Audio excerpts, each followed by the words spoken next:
In times of change, learners inherit the earth, while the learned find themselves beautifully equipped to deal with a world that no longer exists.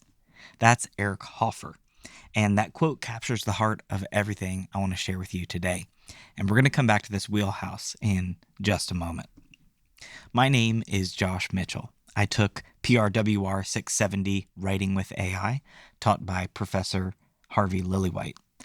This course promised we'd explore how artificial intelligence is transforming writing, reading, and authorship. What I didn't expect was how deeply this course would transform me. I want to tell you 3 things. Number 1, what I discovered about my own creative process. Number 2, what history taught me about the tools we use to write. And number 3, why I believe we're living through a moment that should make us feel exhilarated. Now, before this class, I was already using AI, ChatGPT, Perplexity, Claude, and Copilot. I experimented with all of them for fun, for work, and even for client projects. But I was swimming in the shallow end. This semester pushed me into even deeper waters. I personally decided to invest in Claude Max Perplexity Pro. And the difference between these free tier AI tools and the professional grade paid tools is like comparing a disposable camera to a DSLR. Students forming opinions on free tools aren't studying the real technology. One assignment changed my perspective, writing an op-ed. I'd never written one before. I argued that colleges can't afford to fear AI the way people once feared computers. Every new technology arrives with the same pattern. Panic, then progress. It's predictable, and it's what we're going through right now. Throughout history, humans have a tendency of identifying a catastrophic problem and then solving it together. We eliminated chlorofluorocarbons. We phased out leaded gasoline. And now the energy footprint of AI isn't a reason to retreat. It's an engineering challenge waiting for creative and courageous minds. Then came the personal essay, and everything clicked. I wrote about something I had been doing my whole life, dictation. As a kid, I carried a Fisher-Price cassette recorder everywhere, pressing the record button, talking into it, and playing it back, capturing my thinking. Marshall McLuhan argued that the printing press didn't just distribute books, it rewired the human mind. And it created a typographic man, someone that sits alone and thinks in straight lines. Print seemed to elevate the eye above the ear, but I've never been a typographic man. I've always lived with what McLuhan called the magical world of the ear: radio, cassette, audiobooks, and tapes.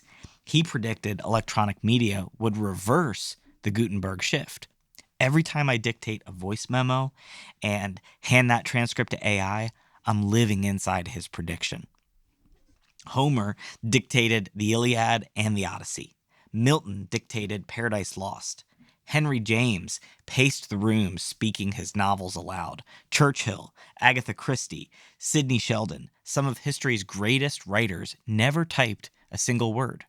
In fact, Gertrude Stein wrote, "If you knew it all, it wouldn't be creation, but dictation." But I think she had it backwards. When I press record, I don't recite what I already know. I discover what I'm thinking by hearing myself say it. The dictation is the creation. Here's my process. I open up the voice memo app on my phone. I walk around and I just talk. Of course, I press record. No notes, no outline, just thinking out loud. Then I copy that transcript into Claude or Perplexity, and I ask it to clean up the errors and clarify any of the mistakes that may have been made in my speaking. My cognitive preference is associative, so I can scan wide fields of ideas and find unexpected connections. AI gives me a partner fluent in sequence, one that takes my associative leaps and builds scaffolding around them. I handle the meaning, it handles the structure. AI couldn't connect Donald Miller's story brand to the book Crucial Conversations by Joseph Grenny. I could see that message clarity works in both marketing as well as difficult conversations. But that connection came from my own lived experience. The moment my thinking outpaces the tool is proof that I'm still in the room. And seeing connections is the difference maker. I keep thinking about the word wheelhouse. that room on a ship where the captain steers. We usually say, not in my wheelhouse, but this semester I've been inviting things in. My wheelhouse is becoming richer, fuller, and more collaborative. I'm already applying this beyond the classroom to business opportunities, marketing coordination, and podcast content. Recently, I used Claude to research trademarks, and when it couldn't access the data, I downloaded many 500 entry Excel sheets and then handed them over. I steer the ship. My clients don't care whether I use AI. They care about results, getting things done, breaking the tape. AI is here to stay. The question isn't whether we engage with it.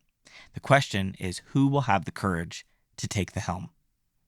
Being a writer means having the courage to put your ideas, thoughts, dreams, and plans down on a page and to be vulnerable enough to say, here's what I think. Whether that happens with a quill, a keyboard, a voice memo, or an AI tool, that doesn't change what writing is. Learners will inherit the earth, while the learned will find themselves beautifully equipped for a world that no longer exists. This semester has unlocked new levels of creative freedom in me. The tool has never been the point. It's about making thoughts shareable, interesting, and innovative. I'm a lifelong learner, and I'm pressing forward, and I'm grateful for the opportunity to grow this semester.